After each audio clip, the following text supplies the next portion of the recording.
Hi guys, Ben Drakes here, and I just wanted to give you guys a real quick tip on how to change up the way you're communicating at the start of customer meetings.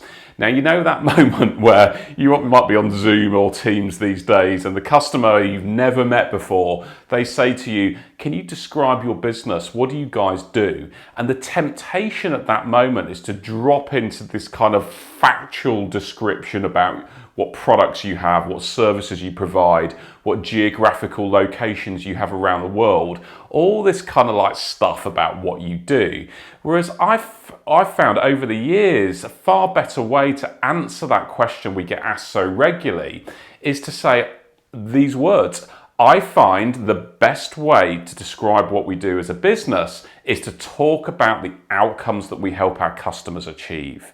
And then I go into storytelling mode, just at an anecdotal level, about actual real events and outcomes and people that we've helped, and that is engaging with the customer emotionally. Now, I'm still going to talk about our products and services and geographical locations around the world, but I'm going to do that within the context of a customer story.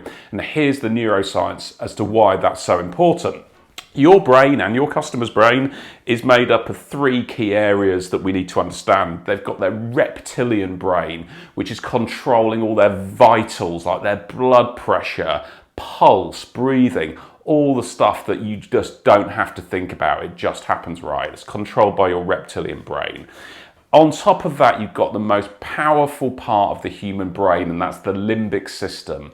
The limbic system is where emotion comes from, where involuntary thinking comes from, where fight, flight, or freeze comes from, when our amygdala, a really key part of our limbic system, picks up a threat. Really important to understand that when we go into storytelling mode, we're engaging people at their emotional center within their brain. And then, so if you think about it in evolutionary terms, your limbic system, in the Homo sapiens and predating Homo sapiens, you're probably going back 1.5 to 2 million years of evolution of the limbic system. And then on top of that, we have what's called the neocortex, which is Latin for new cover.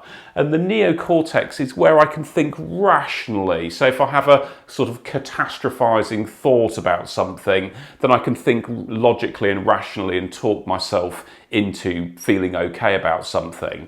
And the neocortex is a very new part of the brain. It developed 150 to 200,000 years ago, which is incredibly new in human terms, in evolutionary terms. But the point is that we as human beings and your customers are running 95% of their time using their emotional center. They run on instinct, not necessarily logic and reason, because logic and reason, which comes from the frontal lobes within the neocortex, is very effortful for a human being to use. So back to how we answer that question about what do you guys do.